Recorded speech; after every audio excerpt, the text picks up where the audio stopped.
오늘 우리가 함께 나눌 말씀은 이제 마태복음 26장의 마지막 장면이에요. 우리 지난주에 보면 예수님께서 겟세마네 동산에서 가룟 유다에게 키스를 받으시고 입맞춤을 하신 뒤에 함께 왔던 대제사장과 군인들, 대제사장의 하속인들, 바리새인의 하인들, 그리고 군인들에 의하여 체포되시는 장면들을 우리가 살펴봤습니다. 그리고 오늘 57절 말씀 보면 예수를 잡은 자들이 예수님을 끌고 대제사장 가야바에게로 가니 거기 서기관과 장로들이 모여 있었다라고 57절에 기록하고 있어요.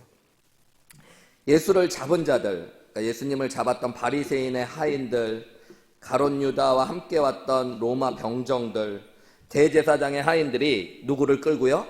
예수님을 끌고 어디로 갔냐면 대제사장 가야바의 집으로 갔습니다. 거기에 서기관과 장로들이 모여 있었대요. 이들이 모여 있었던 이유는 사내들인 회의를 개최해서 사형을 언도하는 재판을 진행하려고 그런 겁니다. 물론 긴급한 시기여서 그렇다고 할 수 있을지 모르겠지만 여러 가지 불법의 요소들이 개입되어져 있었어요. 원래 사내들인 공회에는 낮에 정해진 시간에 열리도록 되어 있는데 한밤중에 불법적으로 재판을 소집해가지고 예수님에 대한 재판이 이루어졌습니다. 예수님에 대하여 여러 거짓 증인들을 세우고요, 아무 말도 하지 않는 예수님을 향하여 거짓 증거들을 막 내세우다가 결국에 어떤 한 사람이 예수님께서 성전을 허물고 3일 만에 사흘 만에 짓겠다고 이야기하셨다라고 이야기했더니 예수님이 또 아무 말도 안 하십니다. 63절에 보면 대제사장이 이렇게 이야기해요. 내가 너로 살아계신 하나님께 맹세하게 하노니 내가 하나님의 아들 그리스도인지 우리에게 말하라. 이렇게 하나님께 맹세하고 너 얘기해라. 그러면서 하나님의 아들 그리스도이냐 네가, 이렇게 질문합니다. 그때 64절에 보면 예수님이 이렇게 말씀하셔요. 네가 말했다. 무슨 얘기예요? 맞다라고 말씀하신 거예요. 내가 너희에게 이르노니 이후에 인자가 권능의 우편에 앉아있는 것과 하늘 구름을 타고 오는 것을 너희가 볼 것이다. 다니엘서에 나와 있었던 그리스도, 구름 타고 오는 인자, 그게 나다라고 말씀하신 거죠. 그리고 이 얘기에 25절 말씀에 보면 제사장이 옷을 찢어요. 옷을 찢으면서 더 이상 무슨 말이 필요하냐? 신성모독죄를 범했다라고 이야기하면서 예수님을 사형에 처해야 된다라고 생각하는데 너희는 어떠냐라고 이야기하고요. 이에 사람들이 예수님의 얼굴에 침을 뱉고 주먹으로 예수님의 얼굴을 치고 어떤 사람은 손바닥으로 예수님의 얼굴을 칩니다. 그러면서 예수님을 희롱해요. 네가 그리스도라고 그러면 선지자 노릇 한번 해봐라. 너를 친 자가 누구냐라고 막 이야기하면서 예수님을 재판하는 그 순간, 이제 어떻게 보면 드라마라고 보면 카메라가 갑자기 대제사장의 재판을 받고 있던 안뜰 말고 바깥뜰로 나가면서요, 베드로의 모습이 나오는 겁니다. 오늘 읽은 본문의 말씀이에요. 다른 모든 제자가 예수님을 떠났는데 베드로만은 대제사장의 집까지 들어갈 수 있었다라고 이야기해요. 69절에 보면 베드로가 바깥뜰에 앉았었다라고 이야기합니다. 그리고 한 여종이 나와 이렇게 이야기해요. 너도 갈릴리 사람 예수와 함께 있었다라고 이야기해요. 다른 평행 본문에 보면 이 대제사장, 귀가 잘렸던 대제사장 말고의 친척이었다고 해요. 이 여종 얘기하는 거예요. 당신 갈릴리 사람 예수와 함께 있는 거 내가 봤다 라고 누가 이야기했대요? 한 여종이 얘기했대요. 근데 원어로 보면 이 여종이 어린 여자를 가리키는 거예요. 아주 어린 애가 얘기한 거예요. 그때 70절에 베드로가 모든 사람 앞에서 부인합니다. 나는 네가 무슨 말 하는지 도저히 모르겠다. 무슨 얘기하는 거야? 라고 이야기해요. 그리고 나서 71절에 보면 이제 뒷뜰에 있다가 문 있는 대로 슬그머니 도망갈 자리로 나아간 거예요. 그리고 다른 여종이 또 베드로를 보고 이야기해요. 사람들한테 이 사람 나사렛 사람으로서 예수와 함께 있었다라고 이야기합니다. 나사렛 예수와 함께 있었다. 그랬더니 72절에 이번에는 그냥 부인만 했다고 안 하고 앞에는 부인했다라고 그러는데 여기서는 맹세하고 부인했대요. 하나님한테 맹세한다. 하늘을 걸고 말한다. 나는 저 사람 누군지 모른다. 이렇게 이야기했대요. 유대인들은 맹세할 때 하나님께 맹세했죠. 73절에 보면 조금 후에 곁에 섰던 사람들이 나와 베드로에게 이렇게 이야기해. 야, 너도 진짜 그 도당 예수와 함께 있었던 사람인 것 같은데, 왜냐하면 네 말소리가 너를 표명한다 하거늘. 이게 무슨 뜻이냐면요, 여러분, 예수님과 예수님 제자들은 갈릴리 사람들이에요. 근데 예수님 당시에 갈릴리 사람들은 사투리를 썼어요. 우리도 그렇죠. 경상도, 전라도 있는 분들, 특히 제주도, 서울에서 멀수록 사투리가 심해지잖아요. 그죠? 그러니까 베드로는 예수님 모른다고 그러는데 말투가 어디 말투냐면 갈릴리 사투리를 쓰는 거예요. 그래서 야, 너 말하는 거 보니까 너 갈릴리 사람 맞고 예수와 함께 있었던 사람 맞지 않냐? 그랬더니 얼마나 위협을 느꼈던지 74절에 베드로가 어떻게 하냐면요, 그가 저주하며 맹세했대요. 첫 번째는 그냥 부인했는데, 두 번째는 맹세하며 부인했는데, 세 번째는 저주하며 맹세하며 부인했다는 거예요. 점점 심해져요. 예. 한국에서 전화 오셨는데. 그래서 뭐라고 그랬냐면, 나는 그 사람을 알지 못하노라. 근데 그때 어떻게 되냐면요, 여러분, 닭이 울었어요.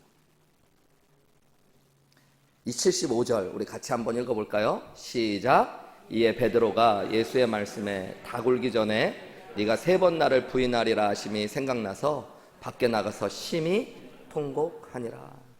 베드로가 예수님 3번 부인할 때 닭이 딱 울었어요. 예수님이 이미 말씀하셨거든요. 너 닭 울기 전에 나를 3번 부인할 거야. 그 말씀이 딱 생각났어요. 그래서 문 밖으로 뛰쳐나가 어떻게 했대요? 심히 통곡했대요. 괴로워하며 울었다고 이야기하고 있는 거예요. 여러분, 베드로의 이야기 이제 미리 예고를 해드리면 여호수아의 말씀이 한 2달 안에 끝나는데요. 끝나고 나면 제가 신약 성경에 있는 말씀을 어떤 책을 설교할까 하다가 이번에는 신약 어떤 책 한 권을 설교하지 않고 제가 4년 전, 3년 반 전에 하늘의교회 H캠프 때 설교했던 설교들이 베드로가 예수님을 만났던 은혜들을 4개로 나누어서 설교했었는데 그거를 한 10편으로 나누어 가지고 설교를 하려고 준비를 하고 있어요. 그러면서 그런 마음으로 나도 하늘의교회 성도님들을 처음 봤을 때의 마음을 잊지 말자. 여러분들한테도 그런 마음으로 좀 설교 들으시라고, 목사님을 처음 봤을 때의 마음을 잊지 말자, 이런 마음으로. 근데 어쨌든 은혜를 나누려고. 그래서 베드로의 설교를 많이 안 하려고 그랬는데 오늘 베드로에 대한 이야기는 본문에서 꼭 살펴봐야 될 만한 이야기예요. 여러분, 베드로는 예수님의 수제자였죠. 예수님의 부르심을 받고 배와 금을 모든 것을 버리고 예수님을 쫓았던 사람입니다. 누구보다 열심히 예수님을 따랐어요. 어디든지 예수님과 동행했던 제자입니다. 그런 베드로에게 인생에서 가장 수치스럽고 부끄러운 기억이 있었다면 그것은 바로 오늘 본문의 이야기일 거예요. 그죠? 그가 가장 힘들고 괴로우셨던 예수님을 3번이나 부인하고 저주했던 일들. 예수님이 그냥 그렇게 죽으셨기만 해도 속으로 후회가 됐을 텐데 그분이 부활을 하셨어요.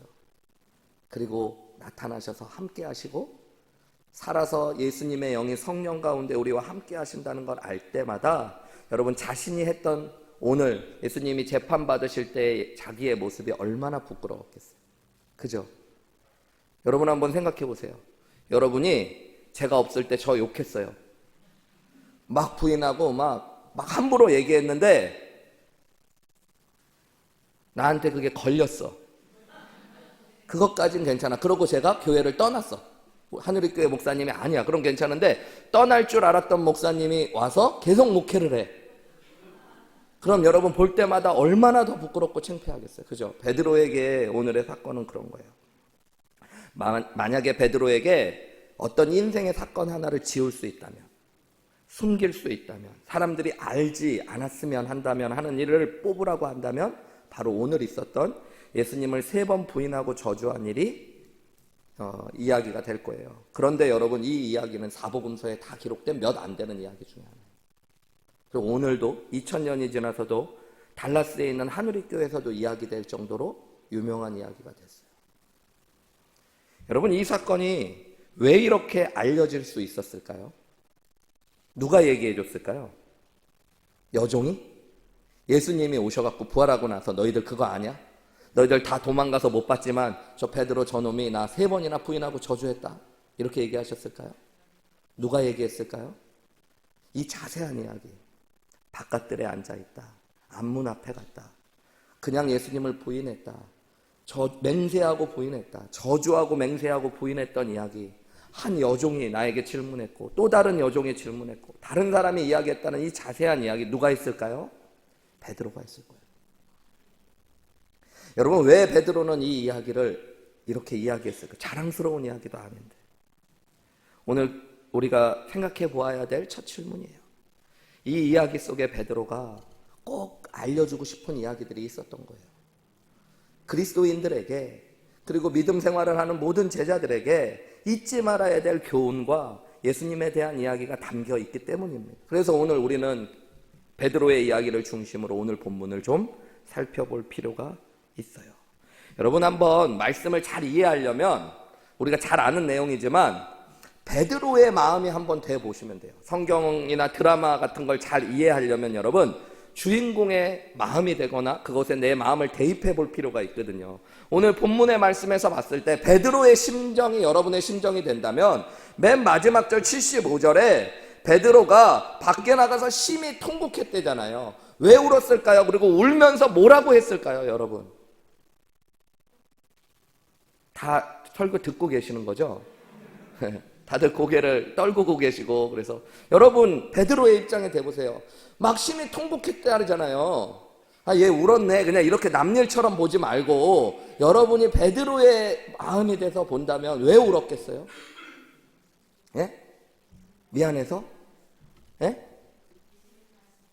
예수님 말씀이 생각나서. 그래서 예수님의 어떤 말씀, 너 3번 부인한다고 그랬으니까. 그래서 어떤 마음이었을까요? 생각나서. 어떤 마음? 생각났네 그러고 막 운 거예요? 생각이 안 났다가 생각이 났네, 뭐 그럴 수도 있겠죠. 예? 후회되는 마음, 그것도 있겠네요. 뭐가 후회됐을까요? 부인하지 말았어요. 그것도 좋은 마음이네요. 내가 왜 그랬을까? 내가 미쳤지, 막 그랬을까요?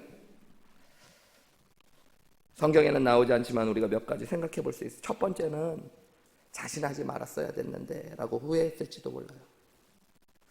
여러분, 마태복음 26장 31절부터 33절에 보면 이런 이야기가 우리가 이미 살펴봤어요. 예수님께서 제자들과 함께 마지막 만찬을 나누신 뒤에 이렇게 말씀하셔요. 그때 예수께서 제자들에게 이르시되 오늘 밤, 시간이 오래 지나지도 않아 오늘 밤에 너희가 다 나를 버릴 거다. 기록된 바 내가 목자를 치르니 양의 떼가 흩어지리라 하였다. 그냥 이렇게 얘기하셨어요. 그런데 베드로가 바로 뭐라 그러냐면요, 이 얘기를 듣고 32절에 내가 그런데 살아날 것이고 너희보다 먼저 갈릴리로 가리라, 제자들에 대한 얘기를 했는데 베드로가 혼자 이렇게 얘기했어요. 모두가 다 주를 버릴지라도 나는 결코 주를 버리지 않겠습니다. 여러분, 베드로가 그렇게 얘기했어요. 예수님이 묻지도 않았는데 자기가 예수님, 모두가 다 주를 버릴지라도 나는 결코 주를 버리지 않게 자신이 있었고 맹세하고 약속한 거예요. 예수님이 뭐라고 말씀하실까요? 34절에 예수께서 이르시되 내가 진실로 진실로 내게 이르노니 오늘 밤 닭 울기 전에 네가 3번 나를 부인하리라. 베드로가 얼마나 멋있게 얘기했어요. 그런데 예수님은 야, 진실로 내가 얘기하는데 오늘 밤 닭 울기 전에 너 나를 3번이나 부인하게 될 거야. 그때 35절에 베드로가 한 번 더 얘기해요. 뭐라고 그래요? 베드로가 이르되 내가 주와 함께 죽을지언정 주를 부인하지 않겠습니다.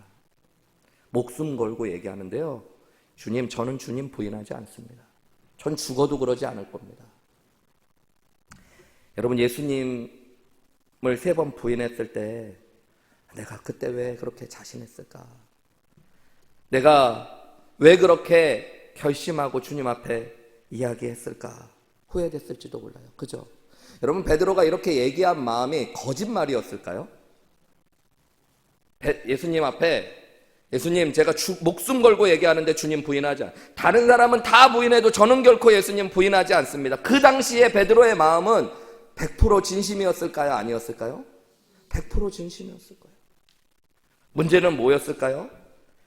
베드로는 자신이 한 약속을 지킬 만한 능력이 있는 사람이 아니라는 걸 몰랐던 거예요.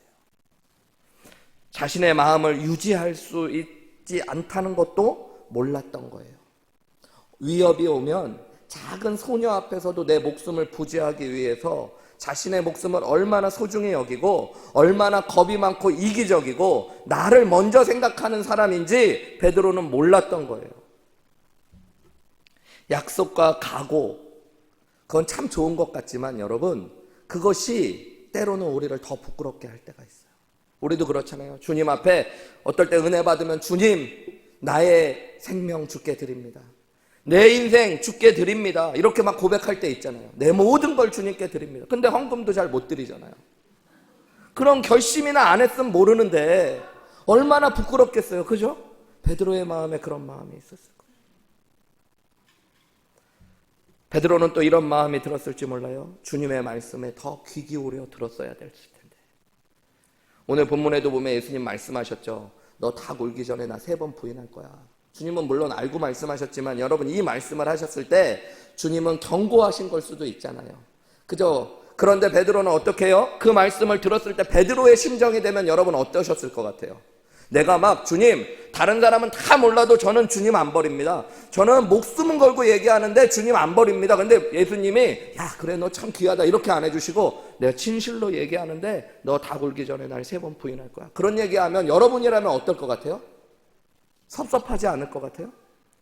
그죠? 내가 우리 교인들이 결국 언젠간 나를 다 욕하고 떠나갈 것이다 그랬더니 어떤 우리 김선호 집사님이 목사님 우리 교인 다 떠난다고 해도 저는 목사님을 절대 떠나지 않습니다. 네가 오늘 닭 울기 전에 나를 3번 욕할 것이다 그랬는데 김선호 집사님 목숨 걸고 얘기하는데 아닙니다. 내가 진실로 얘기하는데 오늘 내일 새벽 기도하기 전에 나를 3번 욕할 것이다. 그렇게 얘기하면 섭섭한 마음이 들 수 있잖아요. 맞죠? 베드로의 마음에 그랬을 거예요. 나를 뭘로 보고 내 진심을 예수님은 모르나? 근데 여러분, 예수님의 말씀에 섭섭해할 것이 아니었고 어떻게 써야 될까요? 주님 그럼 어떻게 해야 됩니까? 라고 질문할 걸. 그 말씀이 나를 향한 경고라고 들었어야 될 텐데 나는 왜 그 말씀에 섭섭했을까? 내가 왜 그 말씀을 나를 향한 경고로 듣지 않았을까? 자신했겠죠. 근데 여러분, 자신과 자신감 속에는 그 말 그대로 자기를 크게 보는 마음들이 담겨져 있어요. 근데 베드로는 몰랐던 거예요. 자기가 위협 속에서 또 어려움 속에서 얼마나 쉽게 예수님을 부인할 수 있는 사람인지. 여러분, 우리가 흔히 그렇게 실수할 때가 많습니다. 어떨 때 설교 들으면 여러분 자기한테 하는 얘기 아닌 것처럼 들릴 때가 많으시죠. 그리고 어떨 때는 그 얘기가 막 섭섭하게 들릴 때가 있죠. 여러분, 근데 그게 하나님이 나를 살리기 위한 경고의 말씀, 생명의 말씀일 수 있어요. 나는 죽어도 그러지 않을 거야. 목회자들의 타락이나 죄, 또 실수의 문제를 들었을 때 한국에 계신 이찬수 목사님 가끔 설교에서 그러시더라고요. 자기는 그런 일을 볼 때마다 한 가지 생각하신대요. 나도 그럴 수 있는 죄인인데 다음은 내 차례일 수 있겠다. 조심하라고 하나님이 저거를 듣게 하시고 보게 하시는구나. 저는 그게 지혜로운 거라고 생각합니다. 여러분, 남일처럼 막 또 듣고 나는 남들은 다 버릴지라도 나는 그러지 않을 거라고 생각하는 분들이 있죠. 여러분, 그게 아니라 하나님이 나에게 주시는 경고의 말씀, 또 생명의 말씀일 수 있는 거예요. 베드로는 내가 그 말씀을 제대로 들었어야 되는데 하고 통곡했을지도 몰라요. 무엇보다도 베드로는 내가 그때 기도했어야 되지 않을까 후회했을지도 몰라요. 여러분, 38절 말씀에 보면 예수님이 겟세마네에 기도하러 가시면서 이렇게 말씀하셔요. 내 마음이 매우 고민하여 죽게 되었으니 너희는 여기 머물러 나와 함께 깨어 있으라 말씀이에요. 여기서 너희라고 얘기한 건 베드로와 야고보와 요한이었습니다. 그리고 예수님께서 41절에 보면 여러 번 기도하러 가시는데 이 세 제자가 자고 있으니까 시험에 들지 않게 깨어 기도하라. 마음은 원이로되 육신이 약하구나 라고 말씀하셨어요. 시험에 들지 않게 깨어 기도하라고 말씀하셨어요. 여러분, 누구에게 이 말씀하셨어요? 베드로에게 하셨어요. 베드로가 시험에 들 수 있다는 걸 알고 계셨어요. 그래서 예수님은 뭐 하라고 알려주셨던 거예요? 깨어서 기도하라고요. 기도하라고. 근데 베드로는 끝까지 뭐 해요? 자요. 베드로는 이 말도 떠올랐을지도 몰라요. 내가 그때 깨어서 기도했어야 되는데. 여러분, 우리도 지나보면 그럴 때 많죠. 그때 더 기도했어야 되는데. 그때 내가 주님의 말씀 앞에 더 섰어야 되는데. 내가 자신했으면 안 되는데. 어떤 분은 그래요. 어떤 실수나 죄를 짓고 나서 자기가 그럴 줄은 진짜 몰랐대요. 근데 여러분, 자기가 그럴 줄 모르는 게 대단한 일인 거예요. 여러분, 우리는 대단한 사람들이 아니에요. 베드로는 자기를 너무 크게 봤어요. 나는 다른 사람과 다르다 그러잖아요. 나는 목숨 걸고 그런 일 안 할 사람이라고 확신하잖아요. 근데 여러분, 그것이 후회되고 통곡할 일인 거예요, 나중에. 여러분, 여러분이 죄 지을 수 있는 사람이라는 거 아시나요? 네? 여러분, 정말로 나는 죽어도 바람을 안 필 겁니다. 목숨 걸고 얘기하는데 안 필 겁니다. 정말 예쁜 여자, 멋진 남자를 안 만나서 그럴 수도 있어요. 그리고 그런 사람이 여러분을 좋아한다고 안 해서 그럴 수도 있어요. 목사님 무슨 얘기 하십니까? 그런다고 꼭 그러겠습니까? 자신하지 말란 말씀. 목숨 걸고 우리는 언제 어떻게 변할지 모르는 사람. 여러분, 예수님이 말씀하시고 기도하라고 하시고 베드로에게 알려주시고 나서 오늘 우리가 나누는 본문이 한참 지난이야. 몇 시간밖에 지나지 않았을 때. 베드로는 자신이 실패했던 예수님을 3번 부인하는 이야기를 보면서 사람들에게 이야기했을 거예요. 나는 이렇게 연약한 사람입니다. 나는 이렇게 죄인입니다. 여러분, 베드로의 모습에서 우리 자신의 모습도 보실 수 있어야 됩니다. 우리는 신앙생활하면서 예수님 몰라서가 아니라, 초신자라서가 아니라 우리의 연약함을 의식하지 못하고 우리 자신을 자신하다가 죄악과 실수에 빠질 때가 있습니다. 말씀의 경고를 분명히 듣지만 그것을 나를 향한 하나님의 말씀으로 듣지 않고 실수하고 죄를 범할 때가 있습니다. 깨어 기도하지 못하고 여러분, 자신하며 아무렇지도 않게 살아가다 실수하고 실패할 수 있는 인간이라는 걸 우리 자신도 알아야 됩니다. 중요한 일 앞에서 하나님의 뜻보다는 내 유익과 성공을 쫓아갈 수 있는 사람이라는 것들을 여러분 인정하실 수 있어야 돼요.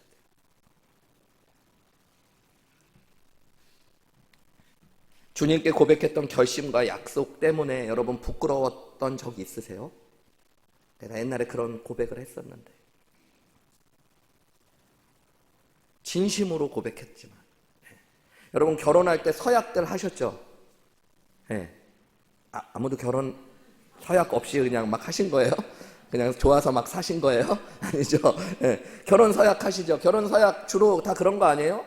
비가 오나 눈이 오나 뭐 바람이 부나 검은 머리가 팥뿌리가 될 때까지 하나님이 주신 이 아내를, 누구누구 자매를 내 아내로 삼아 마음과 뜻과 정성을 다하여 희생하고 사랑하고 평생 사랑할 것을 하나님과 하객들 앞에서 서약합니다.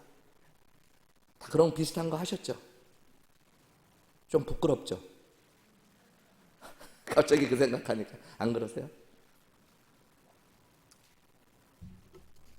목회자로 안수받을 때 주님의 나라 위에 목숨 바쳐 헌신하고 교회를 위해 내 모든 걸 주겠다고 저도 제 마음을 다해 헌신했어요. 근데 어떨 때는 부끄러워요. 내가 그런 결심한 게 나쁘다는 게 아니라 내가 그런 것들을 잘 지킬 수 없는 사람, 때로는 내가 작은 유익 앞에서 그 결심도 다 잊어버리고 주님이 하셨던 말씀도 다 잊고 언제든지 실수하고 뒹굴고 죄 지을 수 있는 사람이라는 걸 베드로는 이 순간 철저하게 깨달았고 그것을 사람들에게 나누며 우리 모두가 다 그런 사람이라는 걸 알려주고 있는 거예요. 때로는 주님의 말씀을 듣고도 못 들은 척, 못 본 척, 모르는 척 부인하고 내 마음대로 내 뜻대로 살아갈 때도 수없이 많잖아요. 중요한 순간 주님의 뜻을 외면하고 내 마음대로 내 유익을 따라 행동하고 싶은 적도 많이 있죠. 이런 베드로, 참 자신의 이 오늘 본문을 통해 베드로가 하는 중요한 이야기는 자신은 이런 죄인이고 연약한 사람이라는 걸 보여주고 있어요. 베드로만 그런 게 아니라 베드로는 우리 모두 그런 사람이라는 걸 알려줍니다. 그런데 이런 베드로는 이렇게 실패한 자리에서 끝나지 않죠. 여러분, 베드로는 결국 예수님이 부활하신 뒤에 회복되어서 성령의 충만함을 받고 초대교회의 가장 위대한 지도자로 섭니다. 전승에 의하면 그는 로마에서 십자가에 거꾸로 못 박혀 마지막까지 예수 그리스도를 부인하지 않고 마지막까지 예수님은 그리스도요 주님이라고 외치며 자신을 순교자의 자리에 세웠던 사람이에요. 예수를 부인하기만 하면 살 수 있는 그 자리에서 그는 끝까지 예수님을 부인하지 않는 믿음의 사람으로 서게 됩니다. 왜 그럴 수 있었을까요? 어떻게 그럴 수 있었을까요? 누구 때문에 그럴 수 있었을까요? 그게 오늘 말씀의 핵심이에요. 누구 때문에 그럴 수 있었을까요? 네, 예수님 때문에. 여러분 오늘 본문을 통해 예수님을 한번 다시 보세요. 우리 아까 읽었는데 마태복음 26장 34절에 보면 예수님 뭐라 그래요? 예수께서 이르시되 내가 진실로 내게 이르노니 오늘 밤 닭 울기 전에 네가 나를 3번 부인하리라. 예수님은 베드로가 어떤 사람인 줄 알았어요? 몰랐어요? 아셨어요. 그런데 예수님은 이걸 화내면서 말씀하신 것이 아니에요. 경고의 말씀으로도 주셨지만 그런 너를 안다고 말씀하셨고 그런 그를 위해서도 십자가에 못 박혀 죽으시는 거예요. 자기의 생명을 주시는 거예요. 41절 말씀도 마찬가지죠. 시험에 들지 않게 깨어있으라 기도하라 마음은 원이로되 육신이 약하도다. 베드로가 마음은 원이되 육신이 약하다는 것도 아셨어요. 그런 그를 위해서 예수님은 기도해 주시고 사랑해 주시고 생명을 주신 겁니다.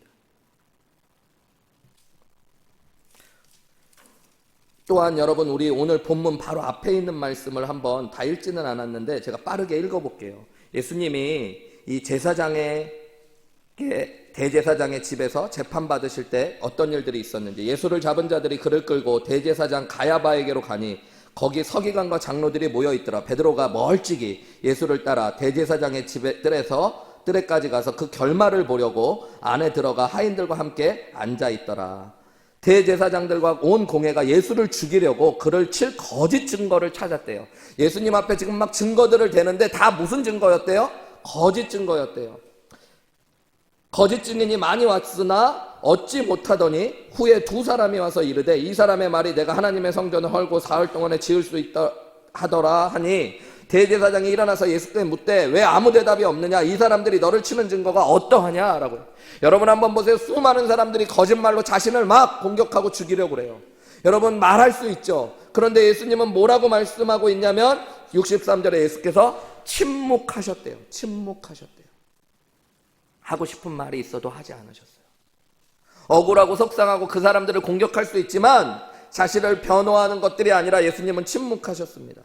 그때 대제사장이 이르되 내가 너로 살아계신 하나님께 맹세하게 하노니 내가 하나님의 아들 그리스도인지 우리에게 말하라. 그랬더니 예수님은 말하라고 할 땐 안 하셔도 되는 얘기예요.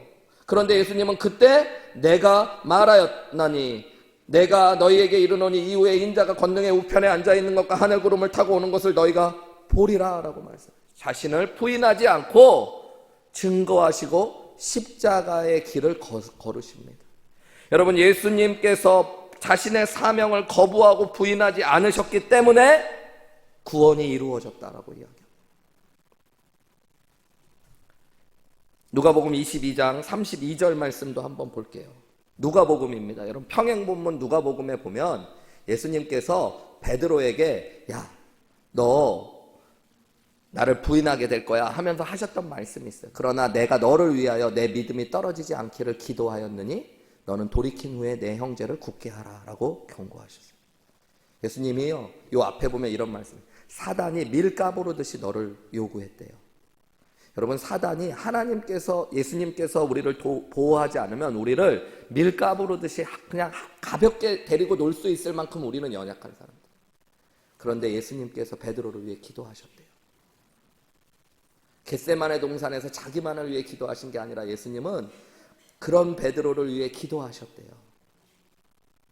그러고 나서 너는 결국 돌이키게 될 것이고 그리고 형제들을 굳게 할 거래요. 그러니까 베드로가 돌이킬 수 있었던 것, 여러분 자기가 통곡하고 후회해서 돌이킨 게 아니에요. 그가 진짜 돌이키고 회개할 수 있었던 건 예수님이 기도하셨기 때문에.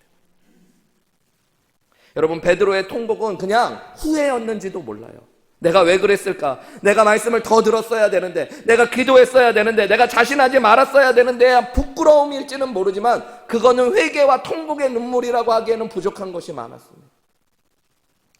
베드로가 돌이키게 됐던 건 예수님께서 기도하셨다는 거죠. 누가복음 22장 61절에서 62절에 보면 베드로가 예수님을 3번 부인할 때 마태복음에는 포함되지 않은 글이 하나 더 기록되어져 있어요. 주께서 그 순간 3번째 베드로가 예수님을 부인했을 때 돌이켜 베드로를 보셨다라고 기록해요. 그때 베드로가 주의 말씀 곧 오늘 닭 울기 전에 네가 나를 3번 부인하라 하심이 생각났다라고요. 그러니까 닭이 울 때 이건 청각적인 거죠. 베드로에게 시각적으로 일어났던 일이 있어요. 그게 뭘까요? 예수님과 눈이 마주쳤어요. 여러분 이게 놀라운 일입니다. 닭 혹시 키워보셨어요? 닭? 아니면 닭이 주변에 있어 보신 적 있으세요? 닭이 여러분 딱 새벽 5시에 우는 거 아시죠? 순진하지는 않으시네 그래도. 여러분 닭들이요 막 새벽 됐다고 5시에 막 알람같이 우는 게 아니에요. 동네 닭들이 좀 나간 닭들도 있어갖고 정신이요 한밤중에 우는 애들도 있고 대낮에 우는 애들도 있고 좀 일찍 우는 애도 있고 늦게 우는 애도 있고 누가 울면 또 따라 우는 애도 있고 막 그래요 여러분. 그런데 오늘 이 밤에요 베드로가 3번 부인할 때까지 닭들이 아무도 안 울었어. 기적 같은 일입니다. 하나님께서 입을 다 막으셨는지도 몰라요. 그리고 베드로가 예수님 3번 부인하자마자 뭐 한 거예요? 닭이 울었어요. 그런데 시각적으로는 베드로가 예수님의 눈이 마주쳤대요. 눈이 마주쳤다는 건 예수님도 베드로를 뭐 하고 계셨던 거예요? 바라보고 계셨어요. 근데 여러분 보세요. 이게 예수님도 딴 데 보고 계시고 베드로도 막 부인하고 그러니라고 사람들 보고 막 문 밖으로 가다가 일순간에 어느 순간에 눈이 딱 마주친 걸까요? 물론 그럴 수도 있어요. 근데 여러분 베드로가 예수님과 눈이 마주쳤다는 얘기는 예수님은 계속 베드로를 쳐다보고 계셨었죠. 그잖아요, 그죠? 우리가 이렇게 사람과 눈이 마주칠 때 여러분 우연히 누구를 봤는데 나하고 눈이 딱 마주치잖아요. 우연히 마주친 거일 수도 있지만 그 사람이 날 계속 쳐다보고 있었을 수 있는 거예요. 예수님은 어떤 마음으로 그를 쳐다보셨을까요, 여러분? 예수님의 눈이 어떤 눈이었을까요? 1번 이글 너 이놈 새끼 3번이나 보이네? 저주하고 맹세까지 해? 너 내가 부활하고 나면 어찌 될지 한번 지켜보자 뭐 이런 거였을까요? 2번 네가 하는 짓이 그렇지 뭐 책망과 원망과 뭐 이런 눈이었을까요? 예수님의 눈은 그를 돌이키게 할 만한 눈이었어요. 그래서 베드로가 결국에 예수님 앞에 더 부끄럽지만 나중에 요한복음 같은 데 보면 예수님을 향해 달려가요. 계속 예수님이 부활하셨다는 얘기를 듣고 예수님의 무덤으로 달려가고 갈릴리에서 예수님이 나타나셨을 때 그에게 다가갔던 눈은 아마 예수님의 눈이 무서운 눈이었으면 그러지 않았을 거예요. 예수님은 그에게 이렇게 눈으로 보여주셨을지 몰라요. 내가 다 알고 있어. 그런데 난 너를 사랑해. 난 너를 위해 죽을 거야. 그런 너를 위해. 여러분 주님은 베드로가 얼마나 연약한 존재인지 아셨어요? 몰랐어요? 아셨어요. 놀라지 않으세요. 화나지 않아요, 여러분. 예수님은 그가 그럴 걸 알고 자기의 살과 피를 주겠다고 말씀하셨던 분이에요. 마지막에 베드로가 통곡하고 아파하고 부끄러워하는 모습을 보면서 예수님은 베드로를 사랑의 눈으로 바라보셨을 거라고요. 베드로는 주님의 시선을 피하고 싶었는지 모르지만 주님은 그를 향한 시선을 거두시지 않았던 거예요.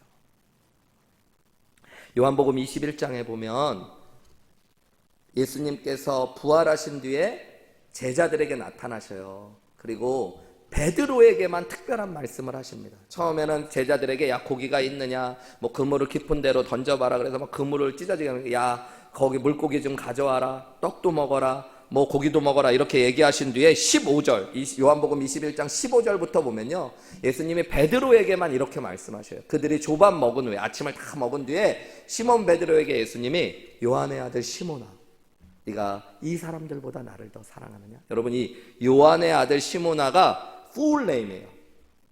우리로 하면 시몬아 베드로나 이건 이름만 부르는 건데 유대인들에게 있어서 누구의 아들 이거는 성과 함께 불러주는 격식 있게 그를 높여줘요. 예수님께서 3번이나 자기를 부인했던 베드로를 만나시고 말씀하시는데 예전에는 요한의 아들 시몬이지만 3번 부인한 대로는 베드로 이놈 뭐 이렇게 부르신 게 아니라 이때 더 그를 높이는 마음으로 요한의 아들 시몬아 그래요. 그리고 무슨 얘기하세요? 너 그때 왜 그랬어? 그게 아니라 네가 이 사람들보다 나를 더 사랑하느냐? 우리는 이 사람들보다라고 번역했지만 원어로 보면 이 말은 이것들보다 혹은 이 사람들보다 둘 다로 번역될 수 있어요. 그래서 어떻게 보면 네가 잡은 이 많은 물고기보다 나를 더 사랑하냐? 물으셨다고 생각할 수도 있고요. 아니면 네 제자들 주변에 있는 사람들보다 나를 더 사랑하느냐라고 질문하셨어요. 여러분 이 얘기는 의미심장하지 않아요? 베드로가 뭐라고 그랬어요? 나는 다른 사람은 다 몰라도 나는 예수님 버리자. 나는 다른 사람과 다르게 예수님 사랑한다고 자신했던 사람이에요. 근데 주님이 그걸 모르세요. 원어로 보면 유대인들 이 헬라어에 사랑을 표현하는 여러 단어가 있는데요. 그 중에 예수님은 일부러 아가페의 사랑으로 물으셔요. 이 질문에서. 하나님을 사랑하는 무조건적인 온전한 사랑으로 나를 사랑하느냐? 그러니까요, 베드로가 옛날 같으면 예, 저 사랑합니다 그럴 텐데, 주님 그러하이다. 주님, 내가 주를 사랑하는지 주님이 아십니다. 자신 있지 않게 대답해요. 주님이 아십니다. 그랬더니 주님이 내 양을 먹여. 16절에 보면 또 두 번째도 말씀하셔요. 요한의 아들 시몬아, 네가 나를 사랑하느냐? 이번에도 아가페로 물으세요. 그랬더니 주님 그러하다. 내가 주님을 사랑하는 줄 주님이 아십니다. 주님이 아셔요. 그때도 주님이 내 양을 치라고 합니다. 마지막 17절, 18절 말씀 보면 세 번째 물으셔요. 여러분, 이 세 번 물으시는 게 또 대단한 분. 베드로가 예수님 몇 번 부인했어요? 세 번 부인해요. 예수님 세 번 질문해요.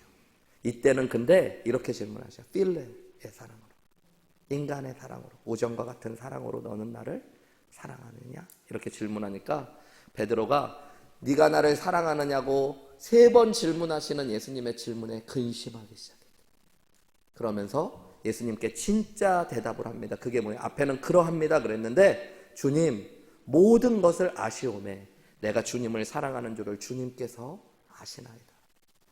그때 예수님께서 내 양을 먹이라. 그러고 나서 18절에 뭐라고 말씀하시냐면, 내가 진실로 진실로 내게 이르노니 네가 젊어서는 스스로 띠뛰고 네가 원하는 대로 다녔지만 너 옛날에는 네가 그냥 할 수 있는 대로 하고 내 의지로 주님 섬긴다 그러고 내가 원하는 대로 주님 일 하려고 그랬는데, 그거 아니라 이제는 이제 늙어서는 내 팔을 벌리리니 남이 내게 띠띠오고 원하지 않는 곳으로도 가게 되는 거예요.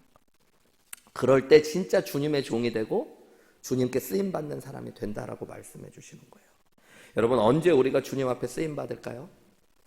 내 자신감과 내 결심이 서 있을 때는 쓰임받지 못해요. 그러면 실수하고 넘어지는 것밖에 없어요. 내가 정말로 실수하고 실패할 수 있는 사람이라는 거 아는 거. 주님이 나를 사랑하신 걸 깨달았지만 내가 주님 사랑한다라는 말조차도 내가 자신 있게 하기에는 내가 얼마나 이기적인 존재인지, 내가 얼마나 실수가 많고 연약한 존재인지를 알 때, 그래서 주님, 내가 주님을 사랑하고 싶은데 내 이런 마음도 주님만이 아십니다. 주님이 붙잡아 주셔야지 나는 주님 앞에 쓰임받을 수 있는 사람입니다 라고 고백할 때 주님이 그제서야 내 양을 치라, 내 양을 먹이라라고 말씀해 주시는 거예요. 여러분, 베드로가 자신이 실패했던 이야기를 통해 우리에게 알려주는 게 뭐예요? 우리 모두가 정말 죄인이라는 걸 알아야 돼요. 여러분, 우리 다 연약한 사람들이에요. 여러분, 우리는 하나님 앞에 100% 진심으로 결심하고 헌신할 수 있지만 그 약속을 지키기 어려운 사람들. 우리는 언제든지 내 유익과 이익 앞에서 주님을 부인하고 버릴 수도 있는 사람들. 내 힘으로는 주님의 영광과 의의를 이룰 수도 없는 사람입니다. 오직 그런 나를 아시고 사랑해 주시고, 그런 나를 위해 지금도 기도해 주시고, 지금도 나를 위해 자기의 생명을 다 주신 하나님의 사랑, 예수님께서 우리와 함께 하시기 때문에 우리가 주님 앞에 설 수 있는 줄 믿으시기 바랍니다. 베드로는 그 이야기를 하고 있는 거예요. 주님의 은혜 앞에 내가 온전히 바뀔 때 여러분, 변화가 일어나고 주님이 역사하세요. 여러분, 하나님께서는 우리 안에서 역사하시는 분이라고 베드로전서에서 얘기해요. 그분은 우리 안에서 하나님을 기쁘시게 할 만한 염원을 주시고 그것을 행할 수 있도록 도와주시는 분이라는 거예요. 성령 하나님이 우리 안에서 역사하시도록 하는 게 신앙생활이에요. 그게 믿음이에요. 믿음이라는 건 여러분 기대고 의지하는 거예요. 내 힘과 내 결심과 내 열심이, 내 노력이 아니라 나는 연약합니다. 나는 또 실수합니다. 그런데 나에 향한 주님의 사랑만이 온전하고 완전합니다. 그래서 저는 날 사랑하신 주님을 의지하고 붙잡습니다. 어느 여자 성도님이 계셨는데요. 평소에 교회를 자기는 다니는데 남편은 교회도 안 다니고 부부 사이가 너무 안 좋아갖고 남편한테 맨날 시달리고 싸우고 매맞고 그러는데 이분이 교회 나가서 새벽 기도를 안 빠지는 거예요. 왜냐하면 새벽 기도가 갖고 주님 앞에 힘을 얻어야지 남편과 싸울 힘을 얻는다고 생각해서. 새벽 기도 와서 능력 받고 남편이 때리면 나도 달려들어서 같이 싸워야 된다. 이런 마음으로 열심히 새벽 기도 하시는 거예요. 내 힘으로 그냥 남편을 꺾어야지 이겨야지. 근데 이분이 진짜 복음을 깨닫게 됐대. 아, 내가 죽어야 되는구나. 나는 정말로 죄인이구나. 주님께서 내 안에 역사하셔야지만 내가 살 수 있구나. 은혜를 받고 눈물을 흘리면서요, 이제 변화를 갖기 시작하는데, 자기가 그리스도와 함께 죽었고 난 정말로 죄인이고 나는 아무 가능성이 없고 주님의 사랑만이 내 안에 역사해야 된다는 거를 고백하고 났더니 마음에 평안도 오고 기쁨이 오요.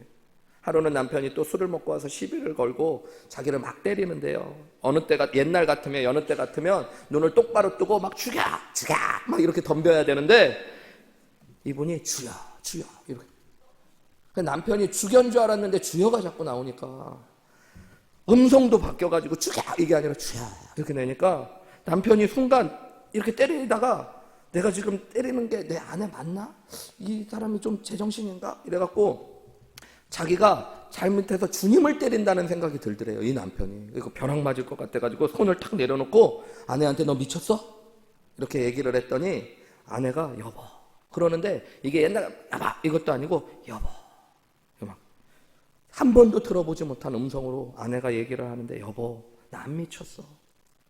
당신이 나를 때리는데 나 너무 당신이 사랑스럽고 불쌍해 보여. 여보 당신이 나를 때려서 마음이 편하다면 그냥 나 더 때려. 완전히 예전에 알던 아내가 아니더래요. 아내의 얼굴에서 살기도 없고 원망도 빠져버렸대요. 남편이 자기도 모르게 무릎을 꿇고 미안하다고 이야기해요. 그리고 한 달 후에 부인을 손잡고 교회를 나와서 예수님 믿고 집사님이 됐대요. 내 힘으로 나는 의롭고 내가 진짜 뭐 꺾어보고 바꿔보고 우리는 그렇게 신앙생활 할 때가 너무너무 많아요. 베드로도 자신하고. 근데 여러분 결국에는 나는 정말 죄인이구나. 나는 정말로 아무것도 할 수 없는 사람이구나. 주님 앞에 철저하게 깨닫고 주님이 베드로를 사랑하시기 때문에 그를 수제자로 사용할 만큼 사랑하셨기 때문에 이 가장 비참하고 아픔의 자리에도 주님은 세워주시고 그가 철저하게 자기를 의지하지 않고 자기를 사랑하는 완전한 주님의 사랑만 의지하도록 하셨는 줄 믿습니다. 여러분 그게 우리한테 필요해요. 어떤 목사님은 그러면 안 되는데 부부싸움을 한 번씩 하시는데 어느 날 거울을 보게 됐대요. 부부싸움 하다가 순간적으로 눈이 마주친 거예요. 주님과 마주치듯이 거울 속에 나와. 그런데 그분 표현으로 그 거울 속에 짐승이 한 마리 있더래요.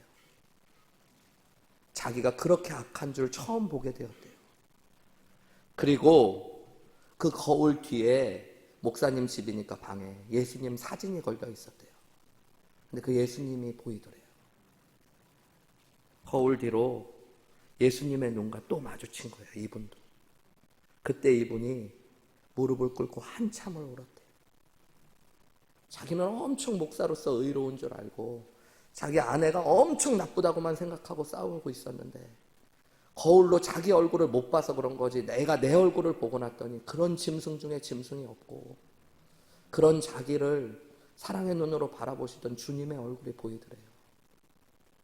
여러분 그게 베드로가 경험했던 거예요. 오늘 말씀 속에서 여러분 저와 여러분이 예수님 은혜 가운데서 얼마나 큰 죄인들인지 정말로 주님 앞에 설 수도 없는 사람들이라는 것들을 깨달을 수 있는 은혜가 있으시기를 주님의 이름으로 축원합니다.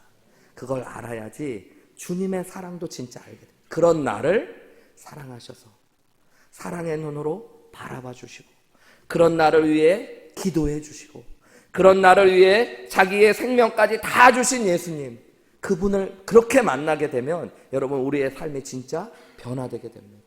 그때부터 믿음이 역사가 되어지기 시작하고요. 그렇게 되어지면 하나님의 은혜 가운데 우리가 회복되는 거예요. 베드로전서 5장 10절 말씀 마지막으로 나누고 오늘 말씀 마치기 원해요. 베드로전서 누가 썼을까요? 오늘 나눴던 베드로가. 그죠? 베드로가 뭐라고 이야기하냐면 모든 은혜의 하나님 곧 그리스도 안에서 너희를 부르신 그분 자기의 영원한 영광에 들어가신 그 하나님이 고난을 당한 너희를 친히 온전케 하시며 굳건하게 하시며 강하게 하시며 터를 경고케 하시리라. 너희들 온전해져야 된다. 너희들 굳건하게 돼야 된다. 강해야 된다. 경고케 돼야 된다가 아니에요. 은혜의 하나님께서 우리를 부르셨기 때문에 그분이 우리가 지금 고난 가운데 있을지라도 우리를 친히 온전케 하실 것이다. 그분이 친히 우리를 굳건하게 하실 것이다. 그분이 우리를 강하게 하시고 우리의 터를 경고케 하실 거라. 여러분, 내 의지로 내가 한번 올해 주님 위에 뭔가 해봐야지.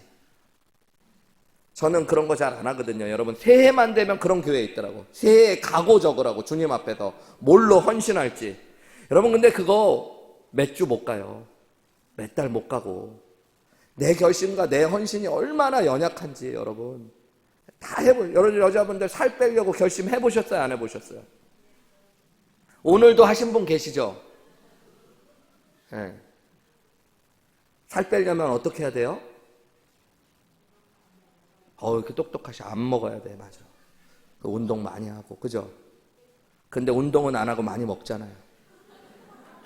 결심만 하고, 그죠? 그거 어렵잖아요. 어려워서. 그래서 항상 내일부터 하자고 그러잖아요. 그죠? 우리가 결심이 그렇게 연약한데 주님 위해 살겠다. 그 순수한 마음은 있어요. 그런데 여러분, 우리는 그것을 지킬 만한 능력도 없고 주님 위해 살고 싶지만 주님 위해 살 수도 없는 사람들이라는 거 베드로와 같이 오늘 깨달으셔야 돼요. 여러분, 그래서 우리 자신의 결심과 우리 자신의 마음이 아니라 그런 나를 사랑하시는 예수님 바라보시기를 주님의 이름으로 축복합니다. 그 예수님 붙잡을 때 우리가 다시 일어설 수 있는 줄 믿습니다. 우리 함께 이 시간에 기도했으면 좋겠어요. 여러분, 베드로의 수치와 실패를 통해 우리는 무엇을 배워야 됩니까? 그런 베드로를 사랑하시고 회복시키시고 다시 세우신 주님 앞에서 우리는 오늘 무엇을 보아야 됩니까? 마태복음의 말씀에 보면 예수님 눈이 가리워지시고 사람들에게 주먹으로 손바닥으로 수없이 얼굴을 맞으셨습니다. 그런 주님의 눈이 베드로와 마주치신 겁니다.